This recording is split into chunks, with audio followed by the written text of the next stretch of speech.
Hello. Hola, ¿qué tal Ernesto? ¿Cómo estamos? Un gusto, un gusto. Por favor, Gracias. por Dios. Bueno, ¿Me oyes fantástico. bien? ¿Me oyes bien? Perfecto, perfecto. Genial. Bueno, voy a subir un poquito mi altavoz. Antes de nada, darte las gracias por hacer este directo, porque de verdad que soy súper fan tuyo. Te sigo de hace muchísimo tiempo. Estos días atrás estoy de mudanza en casa y me estoy perdiendo un poco de tu contenido, pero estoy deseando poder retomarlo y enterarme de todo lo que has ido publicando.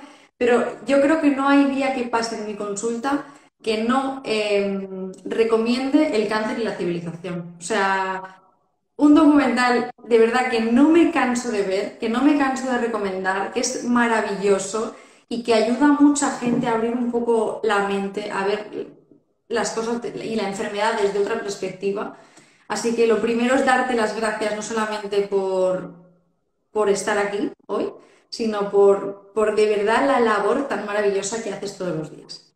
No, un gusto. La verdad es que el agradecido soy yo porque en mi obstinada ignorancia selectiva yo no sabía qué estaba pasando y hacía, qué sé yo, 13 años que no miraba nada, absolutamente nada. Entonces una decisión mía de no hacer ninguna otra cosa que lo mío, porque me falta capacidad, ¿no? Cuando de pronto veo cuando, por ejemplo, me mostraron todo tu trabajo, te digo, pero wow, pero están sucediendo una cantidad de cosas interesantísimas allá afuera, vamos a conversarlo, porque realmente es un alivio. Tú eres muy jovencita, obviamente, pero no te quiero decir 30 años atrás, pero ni siquiera 16 años atrás esto era posible, esta conversación era imposible. Primero porque no había social media y segundo porque las pocas personas que sabían algo en particular con respecto a ciertas verticales, por ejemplo, la cetosis fisiológica en el ambiente clínico, éramos, éramos unos bichos de laboratorio, éramos unas personas, unos nerds, y Sí. completamente la narrativa social andaba por otra parte, completamente, al punto que se consideraba, qué sé yo, una aberración en nutrición clínica hacer cualquier otra cosa que no fuera dar 85% de azúcares y el resto ya veremos, ¿no? Así que es un gusto estar acá, encanta el trabajo que has hecho y me parece muy, además, elegante, muy bien presentado. Te felicito. Muchísimas gracias, Ernesto, un placer. Yo aquí una humilde servidora, soy técnico en nutrición y dietética y sí que estoy especializada en alimentación cetogénica y ayunos, pero bueno, nada que ver contigo. Bueno, lo interesante es, si la decisión está tomada, te lo digo para nuestra audiencia, si la decisión está tomada acerca de que el conocimiento es una herramienta poderosa para emanciparnos y para tener una vida digna, una vida genuinamente humana, entonces no importa a qué institución fui o quién fue mi profesor o qué título tengo. Lo importante es, precisamente, yo he defendido ferozmente mi posición de autodidacta, de independiente, que es muy difícil autofinanciarse, hay que conseguir, o sea, la mitad de mi tiempo está en buscar fondos y no en la ciencia misma, lo cual es una especie de crimen, pero me da libertad. Así que para nuestra audiencia, si tienen la decisión tomada de que el conocimiento es el camino, todo lo que hay que hacer es ponerse a estudiar y ponerse a dedicarle todos los días un poco a este espacio, ¿no? Así que, bueno, fantástico, en buena hora. Yo estoy totalmente de acuerdo contigo precisamente porque yo estuve muy enferma, mis seguidores ya conocen la historia, ¿no? Y cuando el tercer médico me dijo que no podía hacer nada más por mí, me puse a estudiar bioquímica. Y eso fue lo que me llevó a sanar y a estudiar luego nutrición, especializarme en alimentación cetogénica, en sacarme el título, porque al final lo necesitas para poder ejercer de lo que yo ejerzo, ¿no? Pero sí que es verdad que alguna vez algún familiar me dijo, pero tú no entiendes de bioquímica porque no tienes la carrera, no tienes ninguna titulación. Es que yo no necesito un papelito que diga que tengo un conocimiento. Yo tengo un conocimiento de bioquímica. O sea, al Claro, final, el autodidacta nos permite aprender porque estás haciendo lo que quieres hacer. totalmente. Bueno, ahora yo te diría que a la vuelta de todas estas décadas, casi que es hasta más cool hacerlo ahora, pero en su momento era difícil entenderlo. Y qué sé yo, Steve Jobs, Richard Branson, el propio Elon Musk, Mark Zuckerberg, nada menos que el fundador de Microsoft, que no me encanta, pero es un personaje. Todos ellos fueron básicamente autodidactas, se enseñaron a sí mismos programación o ciencia aeronáutica o lo que fuere, y son dropout, es decir, básicamente no siguieron el camino trillado, que por cierto lo necesitamos las universidades.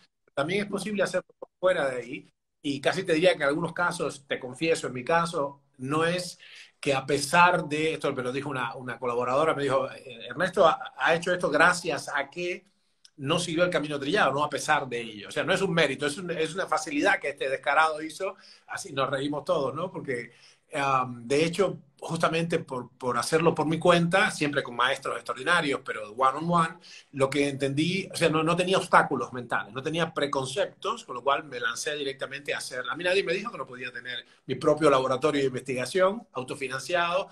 Nadie me avisó que no podía, que no era cinematógrafo. Entonces me lancé a hacer un documental, construí mi laboratorio, hice todas estas cosas y bueno, el camino estaba bien. Como nadie me dijo que no podía hacerlo, lo hice, ¿no? No me avisaron eso. Entonces, bueno, por error me lancé y lo hice. Así que bueno, muy interesante ese camino, ¿no? Me alegro de ese error muchísimo todos los días. Muchas gracias por todo lo que aportas. Yo quería Vale. hacerte, bueno, ya que te tenemos hoy aquí y al final a mí me encanta divulgar la alimentación cetogénica porque pienso que divulgo salud. Y yo cuando consigo que la gente que pasa por mi consulta implemente esto como un estilo de vida y no como una dieta o como algo pasajero, yo me llena tantísimo como profesional, como persona, ver que estamos inculcando salud real en las personas, que creo que bueno, me pareció muy interesante compartir desde a nivel laboratorio y bioquímica y más pura ciencia a lo que yo veo en el día a día de las personas, ¿no? En cómo sientan esos cambios en las personas. Entonces, yo quería preguntarte qué opinas, dejando los dogmas, ¿no?, que nos inculcan, ¿qué opinas sobre la alimentación que nos están inculcando desde pequeños, de la pirámide nutricional tradicional, cargada de carbohidratos y almidones? Bueno, Ya, hay que entender, no, creo que está muy claro que ha habido un profundo error sistémico en la cultura occidental en los últimos 60 años, seguro, pero para no hacer leña del árbol caído, habría que decir dos cosas, un poquito, no en defensa, pero en disculpa de esa narrativa de la pirámide nutricional y todo. La primera es que la humanidad vivió atenazada por el hambre y el frío durante decenas de milenios, es decir, 120.000 han sido la forja última del genoma humano en la cuarta glaciación, y una preocupación constante era, yo te aseguro, lo entiendo en mí, yo pasé mucha hambre de chiquito, mucha hambre, y era una constante penuria por, ok, ¿qué puedo comer? ¿No? Todavía hay amigos míos de la infancia que recuerdan que yo llegaba y buscando las gavetas y había recortes de pan o lo que fuera, ¿no? Una cosa ridícula. Por circunstancias de la isla natal donde me desarrollé, y además circunstancias familiares en particular. En suma, entiendo que el hambre que pasó la humanidad nos fuerza, ni bien tenemos un poquito de recursos, entonces comer, comer, comer. Así está, la primera cosa es la compulsión que tenemos como cultura para esencialmente darnos la cantidad mayor de banquetes posible, porque ha sido la historia de la humanidad y también de los monos antropomorfos, digamos, los primates, los protohumanos, que nunca sabíamos cuándo íbamos a poder comer. Entonces, la primera cosa es, ok, venimos de milenios de hambruna. Es entendible que...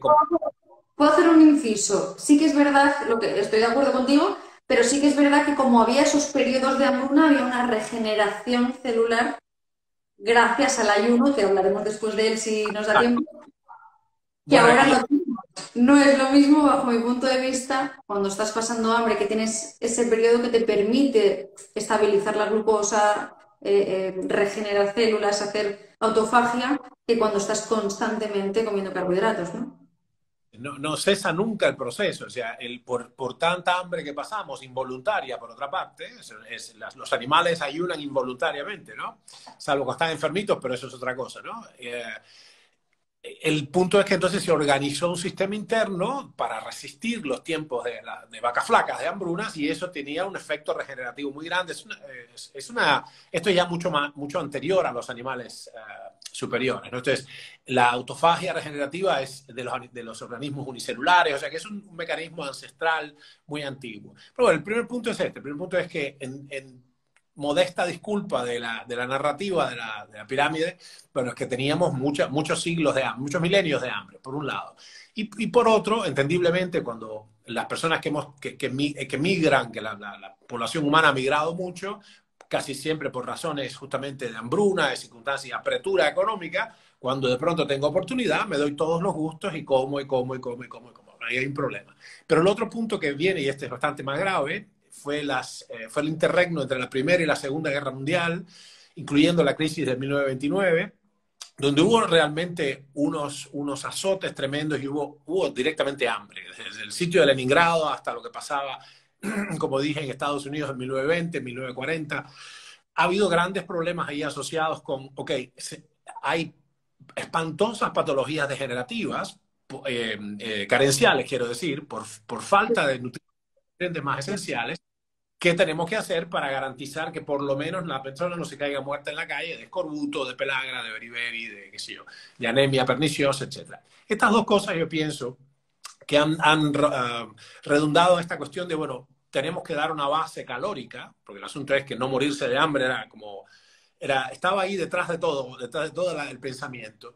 Y sobre la base de eso, entonces, una serie de observaciones fatales hechas por un científico, se llama Ansel Keys, que fue el tipo que había ganado una voz acerca de justamente estudios de restricción calórica, con el de no Uy, comer te grasas perdí. saturadas, porque eran aparentemente... Oh, sorry. Ahora, ¿estoy otra vez? Sí, ahora sí. Es que vamos con la ruedecita parado. Ahora perfecto, perdón. Te decía que para ponerle la tapa al pomo, entonces, Ansel Keys, que fue un científico que había alcanzado notoriedad gracias al estudio Minnesota, al estudio se llama Human Starvation, el hombre entonces empezó a hablar de que las grasas saturadas eran el enemigo, empezó a haber una movida muy clara hacia el uso de granos y de esencialmente azúcares, o sea, simples o complejos, y alejándonos con una clara noción de que las grasas eran el enemigo, lo que yo he llamado lipofobia, ¿no? Y Sí. eso yo pienso, después de la posguerra, ¿no? Ya fue lo que sentó las bases culturales para una realmente desastrosa política nutricional, dietética, ¿no? Además, yo creo que aprovecharon ahí, ¿no? El periodo ese de hambruna para poder sustituir los lípidos por los azúcares, ¿no? Sí, era realmente cuando no se sabe la causa primaria de algo, ahora está bien establecido, gracias al trabajo de varios premios Nobel, que la causa primaria, la causa última, la causa real y central de la patología cardiovascular, que es exclusiva de los humanos o de los monos antropomorfos, los primates no humanos, son 4 o 5 especies, es la mala calidad del colágeno porque no sintetizamos nuestra propia vitamina C. Y esa es la causa primaria. Todo lo demás es accesorio, son observaciones, etcétera. Y esa falsa correlación que encontró medio tramposamente, Ansel Keys hizo trampa, y esto le valió décadas de escarnio ahora, porque él agarró y falseó la evidencia, cosa que es un pecado para un científico. Él dejó fuera a los países que no le interesaba mucho, que no probaban su hipótesis, y dejó dentro los famosos países, que era como un tercio del grupo, donde parecía haber una correlación entre la cantidad de grasas aportadas por el monto calórico y la patología cardiovascular, donde en realidad no tiene nada que ver con eso. Nosotros hemos estudiado, creo que ya lo viste, hemos Sí. estudiado especies que comen solo grasa saturada, ni siquiera mayoritariamente, solo grasa saturada, y tienen arterias perfectas, delgadas, fuertes, flexibles. Entonces la cuestión es, ok, ¿por qué nos tocó a nosotros? ¿Qué he hecho yo para merecer esto, no? Homo Ujú. sapiens. Bueno, somos una especie que tiene este problema porque se nos anuló el gen que sintetiza vitamina C, etc. Así que con todo esto en mente, yo creo que es momento, y gracias a gente como tú, que están sosteniendo esta interesantísima narrativa social, ha empezado a dar vuelta, lenta pero seguramente, el paradigma de la alimentación, una alimentación más del cazador y recolector, que es la que nos sostuvo durante, de hecho, millones de años, ¿no? Sí, sin embargo, ahora que dices lo de cazador, voy a aprovechar para hacer ahí hincapié, porque sí que es cierto que se dice mucho y últimamente demasiado que comer cáncer, o sea, que comer carne provoca cáncer. Eh, No, hasta ¿cómo? podemos decir. hay unas ridiculeces ahí. El problema es este. Una de las grandes razones por las que le he dedicado tiempo que no me sobra, la verdad, a esta plataforma Science to the People es porque he encontrado un analfabetismo científico en toda la población y en particular en la clase política. O sea, el estrato directivo, que son los que más tienen que estar claros, son así completamente ignorantes del método científico. Y hace unos años salió esta cuestión de que las personas que comían muchas, básicamente, ¿cómo se dice? Charcutería y todas estas cosas, como salchichas y qué sé yo, y Embutidos. para eso, embutidos y mucha carne asada, de qué sé yo, tenían una elevación de más o menos del 11% del riesgo relativo, que es lo que la gente no entiende, la diferencia entre absoluto y relativo, de llegar a padecer cáncer de colon. Pero el asunto no era la carne en sí misma, sino la sal de cura. La sal de cura es los nitritos y nitratos, que también está bastante sobrevaluado, pero en particular quemar los alimentos y exponerlos al fuego directo, al fuego vivo, crea lo que se llama hidrocarburos aromáticos polinucleares, tú sabes esto, podría llegar a ser carcinogénico. Lo que es ridículo es que nosotros comíamos mayoritariamente y en algunos pueblos únicamente tejidos animales, únicamente. La razón que nos llevó al Ártico precisamente es que los pueblos circumpolares no padecían ningún cáncer ante la llegada de la dieta europea y comían exclusivamente carne, exclusivamente animales. Ahí te perdí. ¿Me congelé otra vez? No. No. Bueno, estuviste a punto. Va y viene la Bueno, señal. empecé a hablar del Ártico y me congelé de inmediato. Solo de recordarlo me enfrío. Es que tuvo que hacer frío, ¿eh? Tenemos esta evidencia y después lo otro es que desde que, esto se llama la ley de Tanzhou, mientras más civilizada es una nación, mientras más azúcares refinados y mientras más calorías huecas tiene, mayor es la mortalidad por cáncer. Esto es en el mundo entero. Esto lo hizo Stanislav Tanzhou, lo notó a finales del siglo XIX, eso se mantiene hasta el día de hoy. Y es ridículo entonces establecer que ha subido 800 o 900% la tasa de cáncer a partir de 1900 para acá, y entonces le apuntamos a la carne, al consumo de carne, cuando en realidad es la inferencia hecha de la epidemiología burda, ¿no? Entonces no es cierto para nada, por cierto, ¿no? Sin embargo, sí es cierto, porque lo vemos todos los días en la consulta, que podemos revertir y prevenir enfermedades con una alimentación cetogénica alta en proteína, alta en grasas, o sea, evitando carbohidratos al máximo posible. Claro, claro, sí, sí, esto es bastante establecido, yo creo que es un hecho incontestable. En el inicio yo me enteré de que existía una intervención llamada Ketogenic Diet en 1994, no, perdón, en 1991, trabajando con uno de mis mentores, Marcos Díaz Mastelari, un gran médico cubano, en el ámbito de la restauración neurológica. Yo era su discípulo, él me hizo entrar a trabajar en un instituto de investigación, etc. Y ahí entonces me habló de este ketogenic diet, que es una cosa medio esotérica, y me dio la tarea de hacerlo. El inicio de la observación era precisamente la observación de los pueblos circumpolares y qué sé yo, gente como los Masai Mara, etcétera, que eran exclusivamente carnívoros.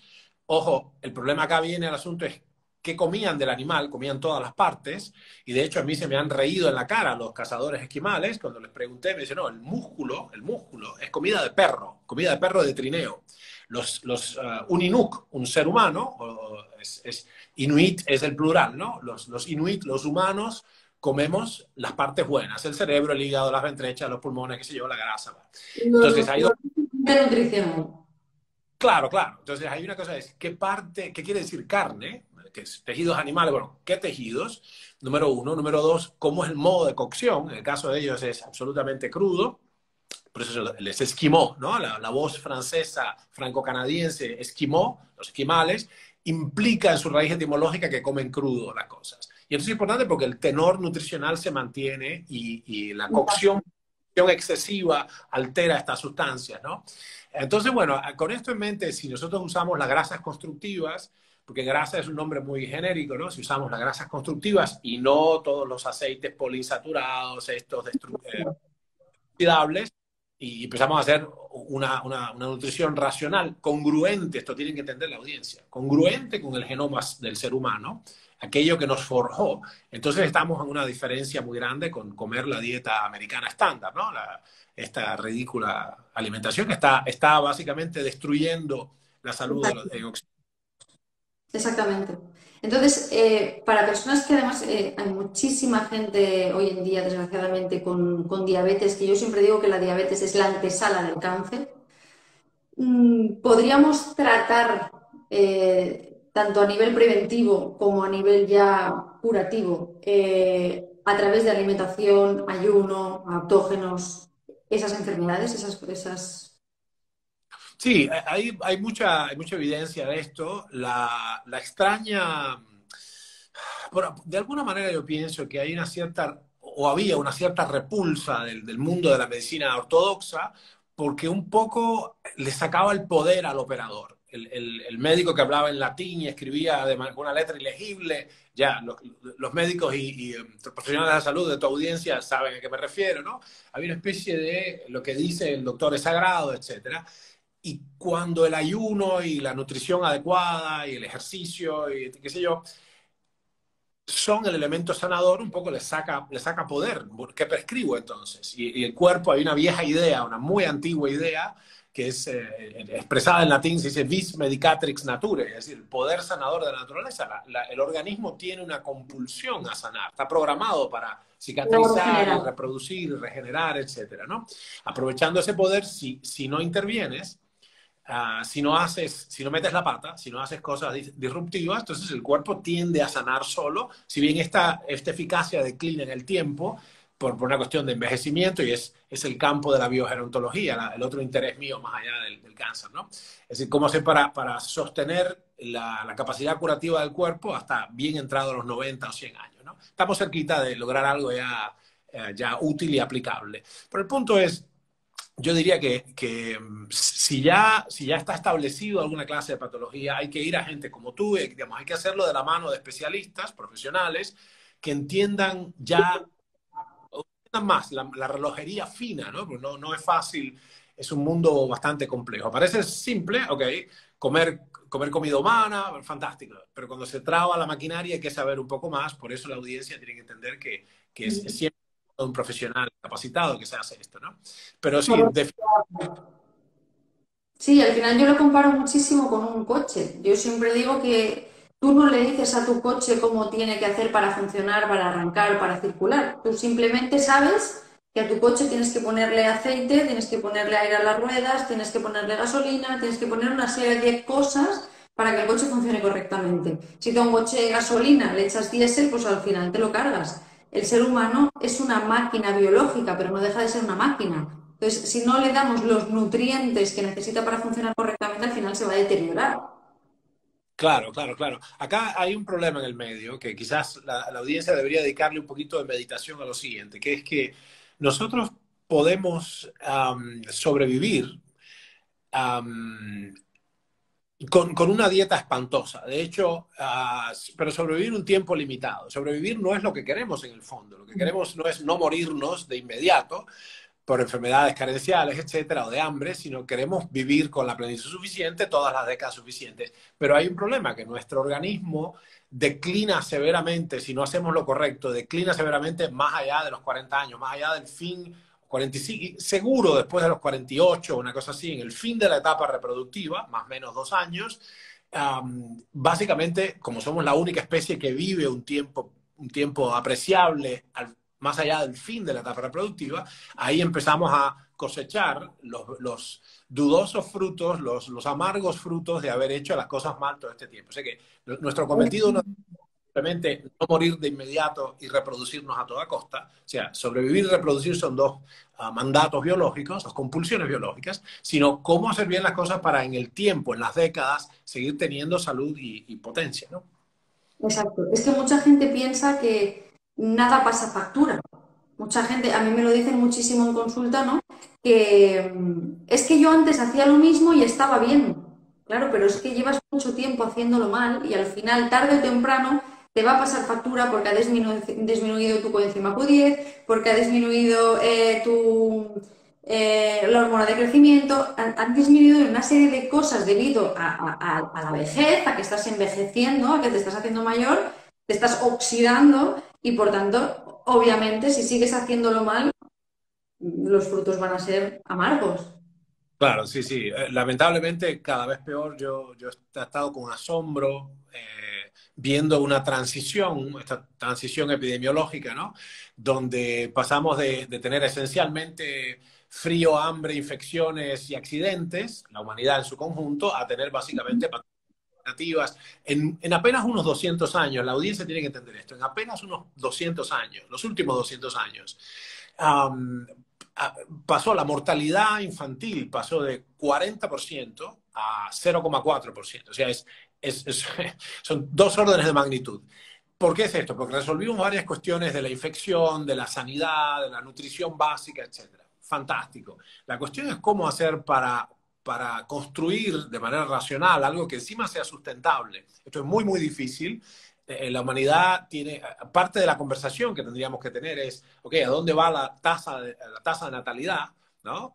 Y hay una cosa ambivalente acá, la tasa de natalidad está declinando sensiblemente, estamos rumbo a una inflación demográfica, pero concretamente en los números cada vez somos más en el planeta. Se duplica la población planetaria cada 40 años, más o menos, en algunas regiones más pronto, otras más lento, pero estamos contra un... O sea, estamos con un problema que no es solo personal, egoístamente digo, bueno, que voy a poner lo mejor en mi plato. Fantástico, ¿cómo se sostiene eso? Así que parte de la lucha que hay viene con respecto a la gente que defiende una basada en plantas. Es entendible porque esto es así, y lo que pasa es que no es clara la conversación. Lo que estamos tratando es de hacer, de alcanzar un equilibrio con la naturaleza, etcétera. Por supuesto, hay muchas cosas falsas en medio de esto. La agricultura lastima un montón, la agricultura mecanizada de todo, lastima muchísimo.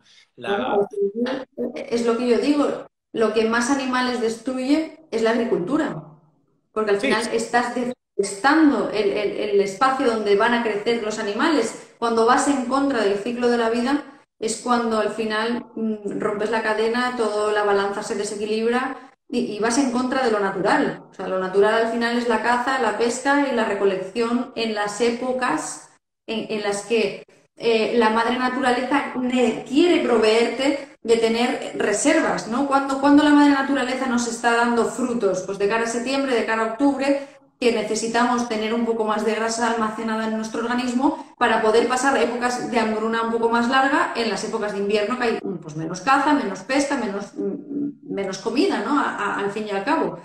No, antiguamente no se iba al supermercado a comprar. no, no, está clarísimo. Poquito, eso rápidamente se descubre cuando uno participa de un experimento. La antropología experimental es muy interesante porque hemos podido encontrar cuestiones básicas en términos de hacer estudios de calorimetría y entender muchas cuestiones cuando un grupo de gente se va y replica las condiciones originales de existencia, ni siquiera en el Ártico, puede ser acá en los Pirineos, en la montaña o los Everglades, en el sur de la Florida acá, y te digo que automáticamente tú entiendes que hay cosas que son insustentables. Por ejemplo, yo en Nueva York conocí gente que eran veganos crudívoros. Eso solamente se lo puede permitir una persona rica de una urbe civilizada que tiene calefacción y qué sé yo, y se mueve en taxi y no hace y se gana el pan, se gana el alimento con escribiendo, qué sé yo, un blog, ¿no? Porque cuando sale a la intemperie y tienes que hacer un poco de trabajo físico, automáticamente entras en déficit incompatible con la existencia. O sea, es imposible, ¿no? Así que bueno, son cosas a discutir. Me da muchísima pena los animalitos. Tenemos montones de animales donde quiera que vamos. Y yo creo que es una conversación a tener, pero nuestro genoma es nuestro genoma. Ahí no hay mucha discusión con ello. Ah, Exactamente, es lo que yo digo siempre, al final es el ciclo de la vida. Yo viví en mi propia carne, nunca mejor dicho, lo que es ser vegetariano, porque yo antes de ser carnívora era vegetariano. Acabé muy enferma, bueno, da para otro life esto. Y pude vivir en mí como al final, gracias a la bioquímica y a todo, ¿no? Cómo pude revertir todas esas enfermedades, cómo pude revertir mi situación gracias a precisamente pues, la exposición al frío, el ayuno, ejercicio de fuerza. alimentación cetogénica. O sea, es tan importante que al final te das cuenta de que por mucho que quieras a los animales, tú tienes que mirar por tu genoma, como bien has dicho, tienes que mirar un poco por tu salud. Y yo lo que sí que intento es consumir carne que tenga el sello de bienestar animal. O sea, carne que haya estado pastoreando, que haya estado con una vida digna, ¿no? Claro, sí, en el medio hay una cosa, un compromiso en el medio que puede ser ovo lácteo vegetariano, una cosa así, donde, bueno, los huevitos se pueden obtener de manera sistemática, sin maltrato ninguno y sin sufrimiento, y la leche también, y bueno, en fin, ese tipo de cosas. Pero más allá de eso, es ya una cuestión ya personal, pero en términos estrictamente fisiológicos, hay que entender que digamos, una alimentación que es mayoritariamente glucogénica, y que encima no se detiene nunca, va directo al desastre. Es imposible no entenderlo. La correlación entre la hiperglucemia, vamos a decirlo primero, claro, la correlación matemática entre la diabetes y el cáncer siempre fue muy alta, en términos estadísticos, tú lo ves, es 0,60 y pico. Pero cuando tú reconsideras, ok, ¿a qué estoy llamando diabetes? Y cuando reconsideras este término que nosotros hemos propuesto a la comunidad, que es hiperglucosis, para que el público entienda, hemos pendulado durante millones de años entre la cetosis y la glucosis, es normal, o sea, un predominio de un combustible, que es la glucosa, cuando puedo comer grandes cantidades, aunque no coma glucosa, que coma proteínas y grasas, el hígado, cuando entra tanta comida y estoy en estado anabólico, con un balance positivo de nitrógeno y con una dieta hipercalórica que me toca, entonces el hígado puede fabricar también glucosa, la glucemia sube de todas maneras. Algunos aminoácidos, de hecho, son glucogénicos, como la alanina, y ciertamente insulinogénicos. Bueno, eso hay que entenderlo. Pero después, cuando tocan las vacas flacas, y eso siempre, siempre, siempre nos pasó, había hambrunas estacionales, entonces el combustible predominante pasa a ser el beta-hidroxibutirato y el péndulo va hacia la cetosis. Hemos pendulado entre la cetosis y la glucosis por eones, por eras fisiológicas, ¿no? Eras geológicas, quiero decir. Bueno, fantástico. Volviendo a esto, si yo nunca salgo de la glucosis, nunca, nunca, nunca, nunca ceso de comer, incluso la mejor de las dietas termina rompiendo los puertos celulares a los que va la glucosa, que son los receptores insulínicos, y se produce la hiperglucosis. Cuando tú redefines, fíjate esto que interesante, cuando estadísticamente redefines el concepto, el valor de corte de hiperglucemia, y le dices cualquier glucemia por encima de 80, cualquier glucemia matutina por encima de 80, ya es una forma de diabetes, de resistencia insulínica, la correlación con el cáncer sube a 0,9. O sea, casi se diría que es carcinogénica la hiperglucosis. Es causativa, es una relación causativa, no una correlación. Con lo cual eso explica muchas cosas y esta es la razón por la que fuimos a estudiar a los esquimales, a las pocas familias que aún vivían off the land, como dicen ellos, de la tierra, de lo que la tierra da, que es animales.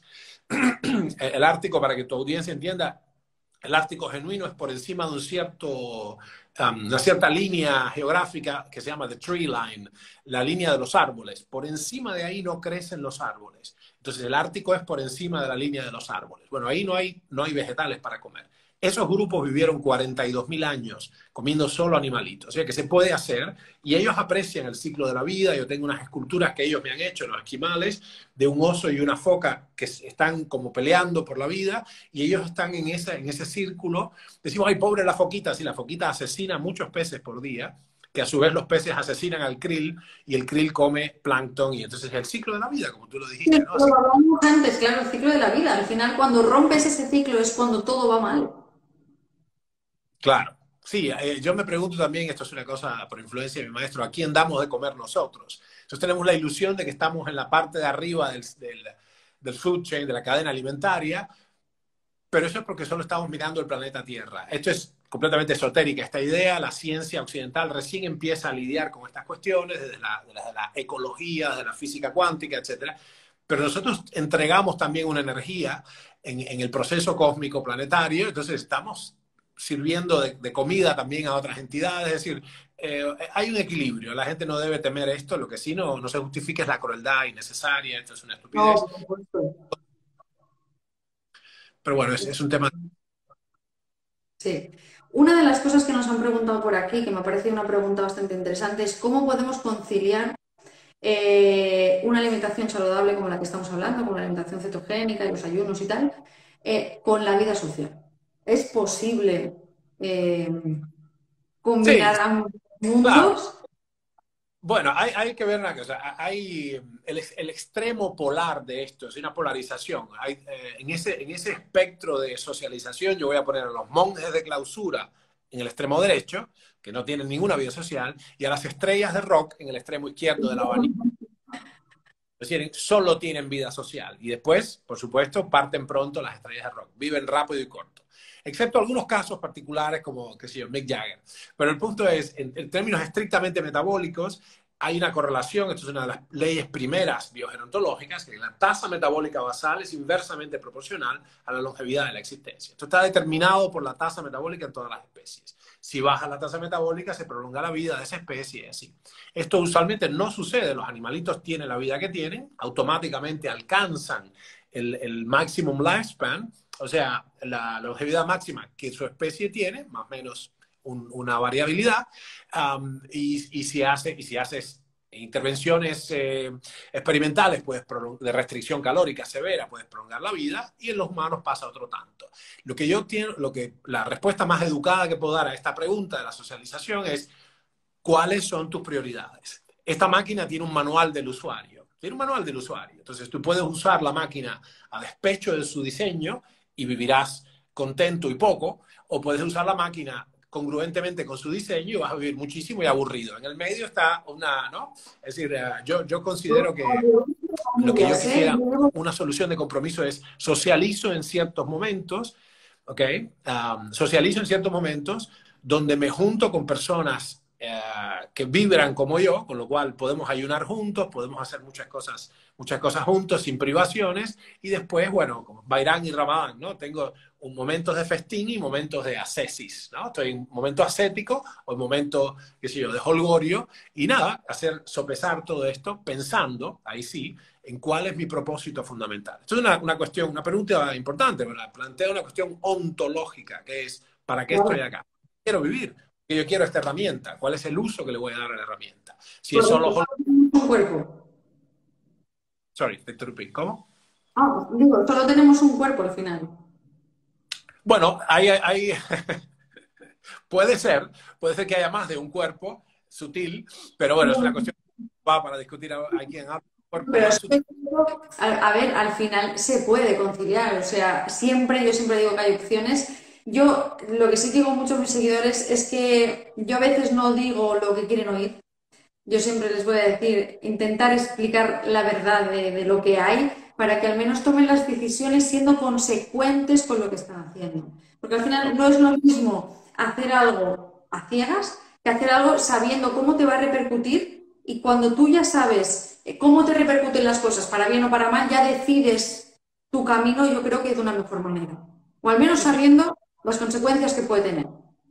Sí, claramente, has dicho muy bien, has puesto, la cuestión de la conciencia es fundamental, que por cierto, nada que ver con la bioquímica aplicada y la nutrición, pero lo que en este momento requiere nuestra humanidad es conciencia, porque lo que está pasando es la acción mecánica automática, es un severo problema, que por cierto, eh, pobre gente que venía para otra cosa, pero por cierto, esto plantea una amenaza existencial para la especie humana. La inconsciencia plantea una amenaza existencial, porque va Sí. derecho a, bueno, la incomprensión, la falta de diálogo, las guerras y otras muchas cosas. Pero ¿cómo se empieza? Se empieza por uno, que me siento y hago una verdadera revisión crítica de mis acciones, la nutrición siendo una de ellas, cómo vivo en congruencia con mi organismo y para qué propósito. Porque claro, si yo te escucho hablar de baños fríos, de ejercicio, que yo digo, es un espanto, gracias, check, me voy. Yo quiero pasarla bien, disfrutar, que me entiendes. Entonces, ¿por qué alguien como tú voluntariamente se expondría a estas privaciones como el ayuno, la crioterapia, la sauna, el ejercicio? ¿Por qué? Bueno, evidentemente porque tienes un propósito que va más allá de los sensores, un propósito personal, que tienes una diferencia de solamente gozar, al placer más bajo, ¿no? Entonces acá hay una cuestión importante, ¿no? Que tiene que ver con esto ontológico. Es a largo plazo, o sea, a lo mejor no es placer cuando me pego una ducha de agua fría y, no, y digo, ostras, qué frío. O no es placer cuando veo que yo, por ejemplo, mi comida favorita cuando yo no era keto, eran los macarrones gratinados. Yo me volvía loca. O sea, me encanta la pasta. Yo era adicta a la pasta. Para mí, al principio no era placer cuando yo veía a comensales que había conmigo comiendo macarrones o comiendo algo que a mí me gustaba. Pero para mí ahora es una satisfacción enorme no necesitarlo, no echarlo de menos, ver cómo ha cambiado mi cuerpo, cómo ha cambiado mi energía, mi día a día al final. Entonces, eso también es muy, muy gratificante, muy satisfactorio y no creo que sea aburrido tener una vida longeva que poder disfrutar. Al final, cuando estás sano, puedes permitirte trabajar, puedes permitirte viajar, puedes permitirte subir a la cima de una montaña, puedes permitirte hacer lo que quieras porque tienes una salud que acompañe todo eso. Porque cuando tu salud la pierdes, y eso solo lo sabe la gente que realmente la hemos perdido, cuando tu salud la pierdes y ves una película y ves a una chica o un chico correr y dices tú, y no se cansan, ¿cómo son capaces de correr? O sea, yo no puedo hacer eso. O sea, cosas tan básicas, ¿no? ¿Cómo esa persona puede? Y lo ves y dices, yo no puedo. Y Mm. luego cuando recuperas el poder hacer esas cosas en tu día a día, cosas tan sencillas como poder correr, como poder trabajar, como poder bailar. O sea, es tan importante eso que al final yo pienso que es divertido poder disfrutar de la vida. No, no, ni hablar. Nosotros solemos conversar en el círculo interno nuestro de planificarse. Eso quizás la audiencia lo puede hacer, agarrar un papel y decir, pero ¿cuáles son las 6 recompensas que me voy a dar que no son comestibles? Busquen, ok, cómo darme recompensas no comestibles. Esto me sostiene en el tiempo, ¿no? La gente dice, pero ¿cómo? ¿No te gusta disfrutar y pasarla bien y comer? Me encanta, pero además quiero estar numerosas décadas porque ya sé lo suficiente como para entender que si automáticamente solo vivo una vida epicúrea, ¿no? Una vida hedonista, esa vida va a ser corta, sabrosa y corta, sabrosa más o Total. menos. Yo he estado muchas veces, muchas, cientos de veces en el último lecho de las personas. He acompañado con mi esposa cientos y cientos de personas en su despegar, personas enfermas. Esto es una cuestión que no tiene que ver con el trabajo científico, sino con básicamente un apoyo humano, ¿no? Tanatológico, si se quiere. Y te digo que la cantidad de vidas cegadas vidas totalmente inocentes, gente preciosa y gente no tanto, pero también prematuramente. ¿Por qué tiene que ser así? ¿Por qué? Por una falta de información correcta o por una falta de disciplina interior. No hemos prestado atención y nos vamos 30 años antes de lo que deberíamos. Es un horror. Eso no debería suceder. Es antinatural. Correcto. Sí, sí, es totalmente antinatural. O sea, al final eh, sí que estamos alargando la vida gracias a la medicina, pero ¿con qué calidad de vida? O sea, Ajá. es que al final yo prefiero vivir 80 años sana, fuerte, sin enfermedades, que vivir 80 años en que los últimos 10, 15 o 20 tengan que estar tomando pastillas, tengan que estar tomando medicación de todo tipo porque me están saliendo un montón de patologías y al final la gente lo ha normalizado. Es que es por la edad. No, señora, no es por la edad, es porque usted ha tenido una mala alimentación, una mala conducta durante toda su vida, durante 40, 50, 60 años y al final le ha pasado factura. Y Bueno, al claro. final, Y es reciente, ¿sabes? Hasta hace muy poquito, yo cuando me empecé a interesar ya sistemáticamente en estas cosas, fue una decisión consciente, que fue una discusión familiar, etcétera. Yo tenía, qué sé yo, fue en el año 1990, una cosa así, 89, 90, ¿no? Pero yo antes de 1984 había hecho, había formalizado mi interés por la medicina, la bioquímica, la fisiología. Quería ser fisiólogo, incluso iba, qué sé yo, me apunté en cosas de la universidad, cursos superiores, la Universidad de La Habana, la biología, bueno, la medicina misma, etcétera. 1984. Pero en esa época, todavía, sea 1991, 92, cuando tú decías en círculos académicos que te interesaba a ver si podemos hackear esta cuestión de la longevidad, te miraban y se reían, pero eso es una estupidez. O sea, no era considerada una patología el envejecimiento, ni era considerada la biogerontología merecedora de ninguna atención. De hecho, lo que existía era la gerontología, que era el estudio de los efectos canónicos del envejecimiento, la descripción del envejecimiento, horrible asignatura, y la geriatría, que era la disciplina de los cuidados terminales. Gerontología y geriatría.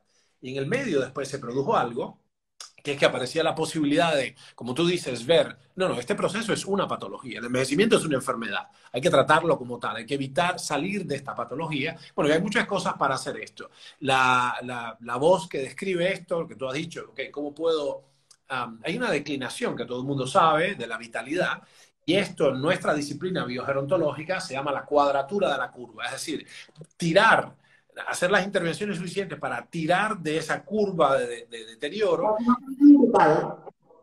La juventud sería, prolongar no prolongar, cuando la gente escucha longevidad es pareciera ser que vivo más años en el geriátrico. No. Estamos hablando de subir tanto la vitalidad que eso básicamente prolonga la juventud y eso más, a su vez nos hace vivir más años. Pero ciertamente hay que estar bien, ¿no? Estar pleno. Sí, yo de hecho, si pudiera elegir, hay mucha gente que dice, es que yo quiero vivir disfrutando, ¿no? Esa vida de rockero, ¿no? De vivir poco, pero intenso y divertido. Yo prefiero hacer eso en la última etapa de mi vida, cuando, cuando ya no pueda pasar factura, no sé si me explico. Totalmente, sí. Sí, es interesante, esto es una cuestión filosófica también, y por supuesto nos vamos a dividir los seres humanos en por lo menos 7 grandes clases diferentes, ¿no? Con filosofías, todo, por lo menos 7 grandes clases, pero yo pienso que todos podríamos coincidir en algo, que si nosotros tenemos claro nuestro propósito, entonces ahí aparece un eje ético que es, ok, ¿cómo hago? ¿Cómo me comporto de acuerdo con esta decisión que he tomado? Ok, mi vida se la voy a dedicar a esto, por ejemplo, a mis nietos o a mi disciplina o al arte o a lo que fuera, a hacer un mundo mejor o lo que fuera, al cultivo, al encontrar a Dios, lo que sea que cada uno ve que es su vida. Um, Incluyendo la persona epicúrea que dice, mi vida la voy a dedicar a gozar, a la gozadera, fantástico. Automáticamente aparece un eje que es cómo cuidas de la herramienta, porque en este plano, lo primero que tienes que saber cuáles son las leyes de ese plano, que se cumple inexorablemente. Una de esas leyes es la entropía. ¿Okay? Me refiero a las leyes de la termodinámica, pero hay una entropía biológica y el cuerpo, si no lo tratas bien, como tú hablabas del auto, ¿no? Si le pones la gasolina equivocada, si no lo hidratas al cuerpo, al auto, si no le pones, que si los filtros, que si yo no sé nada de automotriz, perdón, ¿no? De mecánica, pero Yo soy lo básico de me han dicho que si no les pones ciertas cosas al auto se descachimba todo. Por supuesto que es así. Así que para ya circular sobre esta idea es cualquiera que sea nuestra decisión fundamental, ontológica, de a qué nos vamos a dedicar, el cuerpo tiene que ser, digamos, cuidado. El manual del usuario de esta máquina biológica tiene que estar ahí sobre el escritorio o vamos a pasarla mal pronto, ¿no? Efectivamente. Tengo por aquí unas preguntitas. ¿Quieres que lea alguna antes de...? A ver, déjame un segundín.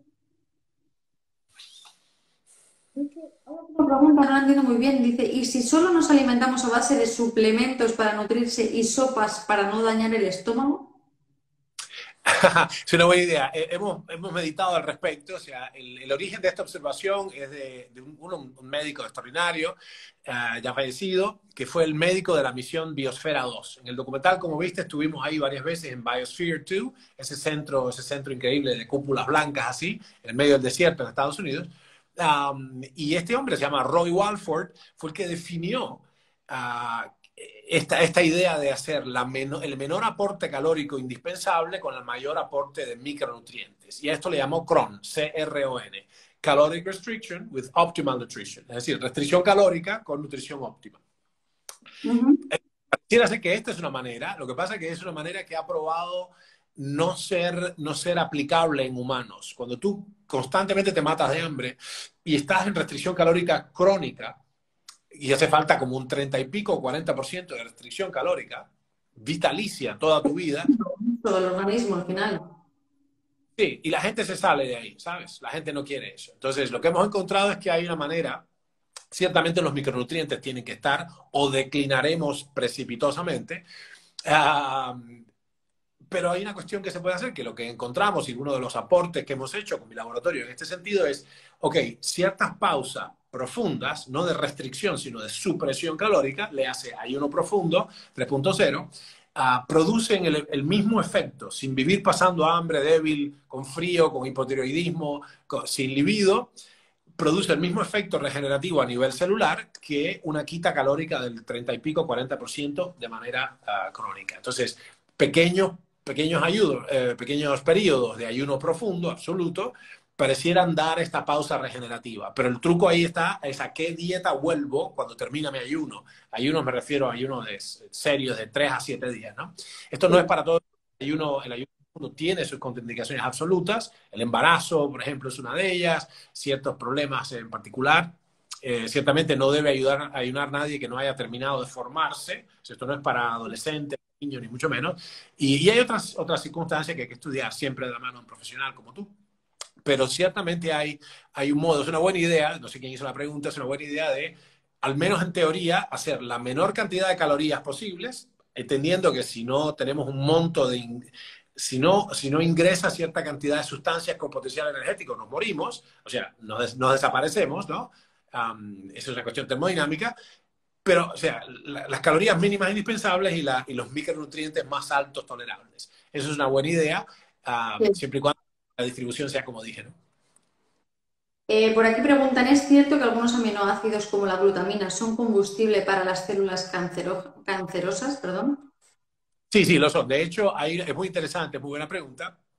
Um, no solo de glucosa viven los tumores, sino de toda glutamina que emane del proceso del turnover proteico, ¿no? Lo estoy diciendo bíblicamente para que se entienda que esto es una cosa irrevocable.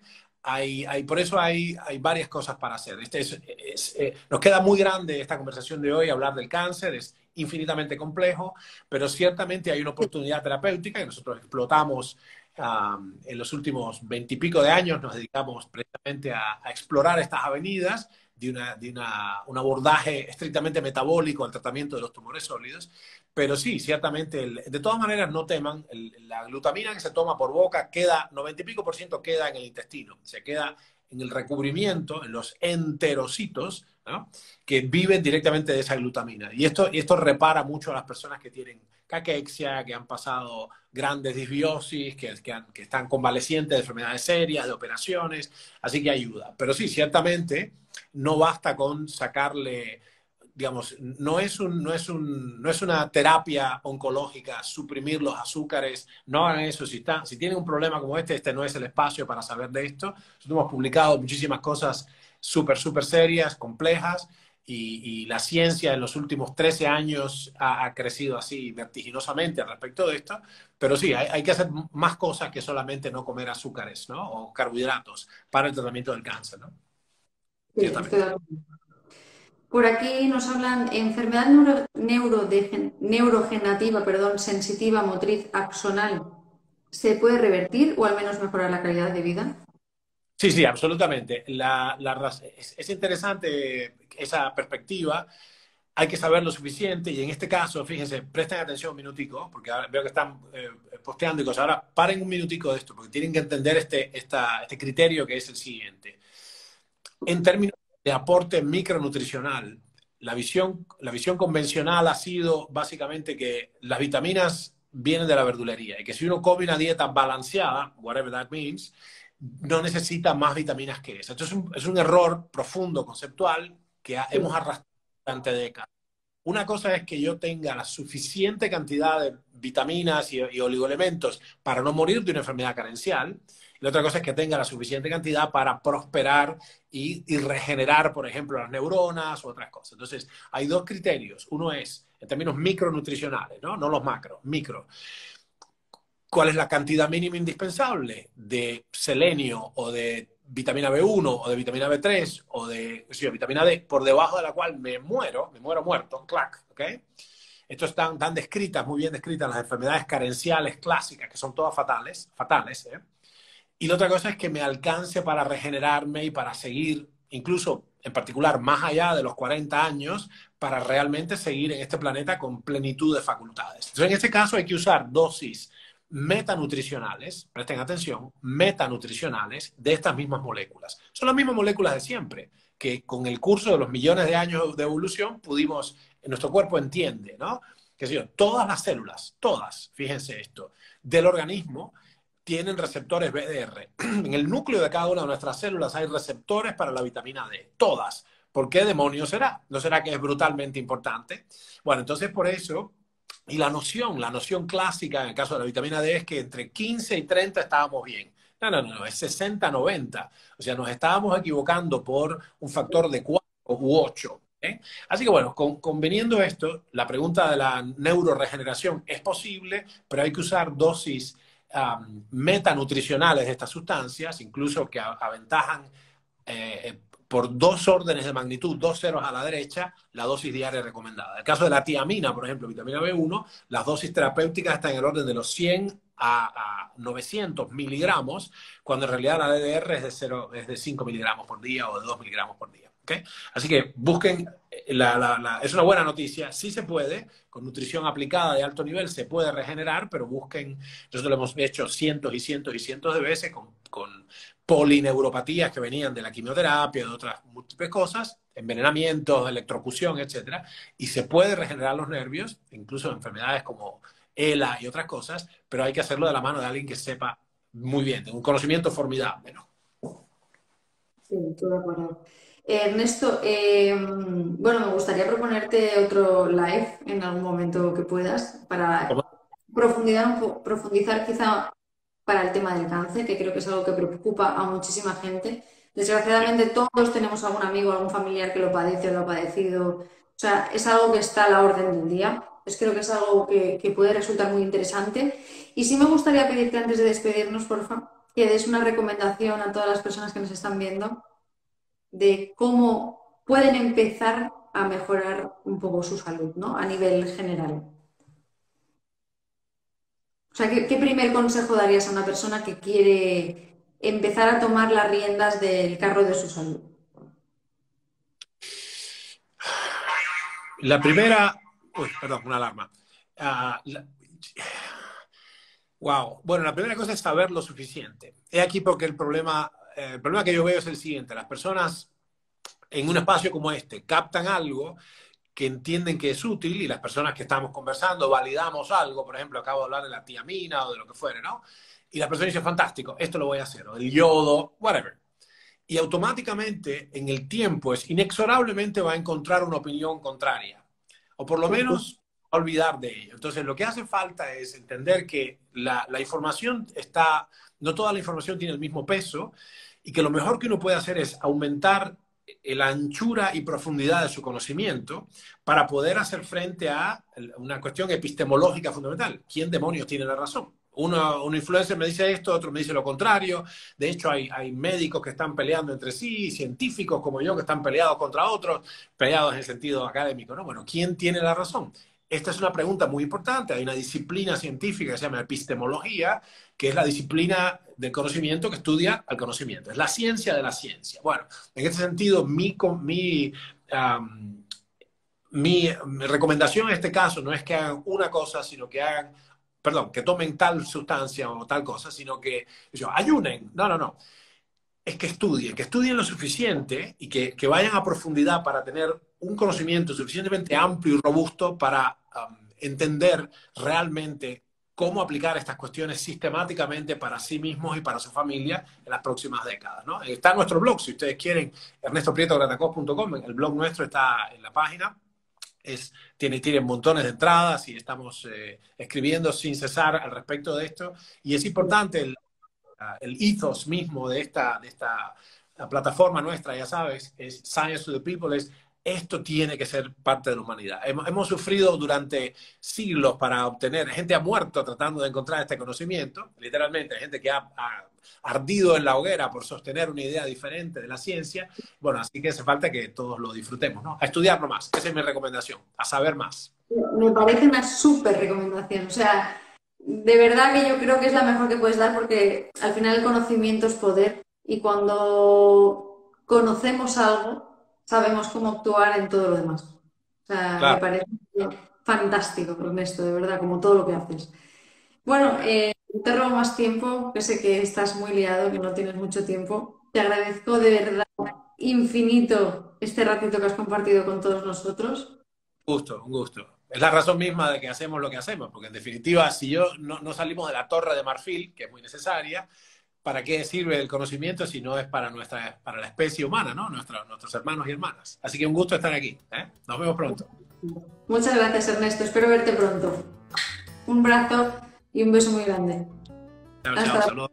Gracias a todos por estar aquí.